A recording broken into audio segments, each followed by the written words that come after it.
to give my yes to you today.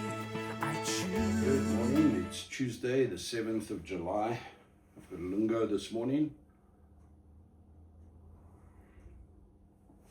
Oh, if you make it yourself, you know you'll like it. Romans chapter 5, verse 6, Romeine 5, vers 6. For while we were still helpless, at the right time, Christ died for the ungodly. Now, what's interesting for me is that this says that at the right time, Christ died for the ungodly. Now, Jesus was fully human at that time, and I don't know about you, but there's no right time to die. The right time was for you and for me and for the gospel to have the greatest impact and effect on the world. God was planning through the ages, and the right time was the Roman Empire. The right time was the connection because of the Roman way and the street structure and all the roads that led to Rome. So conversely, all the roads would lead to everywhere from Rome.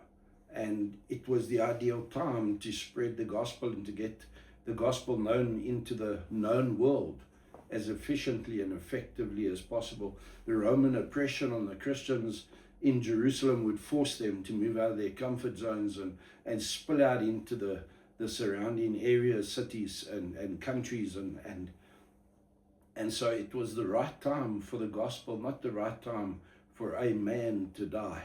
And you and I are often called to go through circumstances and situations, and we often ask ourselves, my word, this doesn't feel like the right time for me.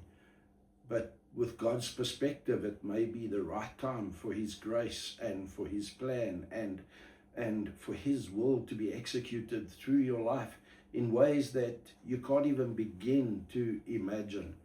So embrace suffering, embrace difficulty, embrace hardship, embrace even death, as Christ is our example here. At the right time, Christ died for the ungodly.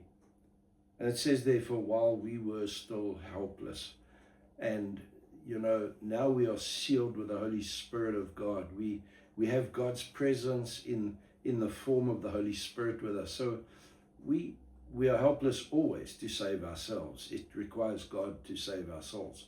But we are now empowered through salvation by the Holy Spirit of God to endure, to last, to hold on.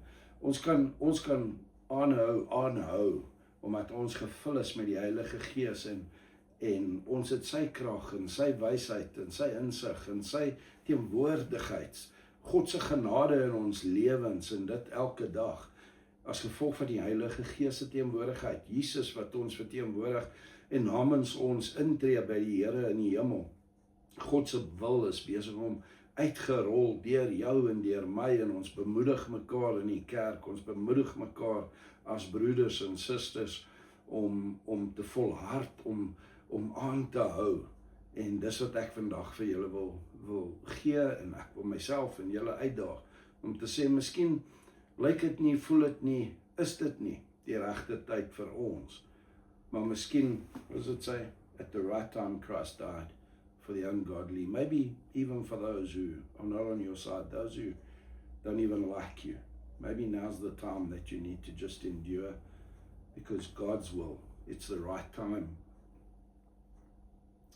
in some or other person's life. Hold on to your faith. Be strong in your walk with the Lord. Be an encouragement. Be an example. Be a living hope of salvation in Christ Jesus to others. And may the Lord strengthen, equip, and bless you on this Tuesday.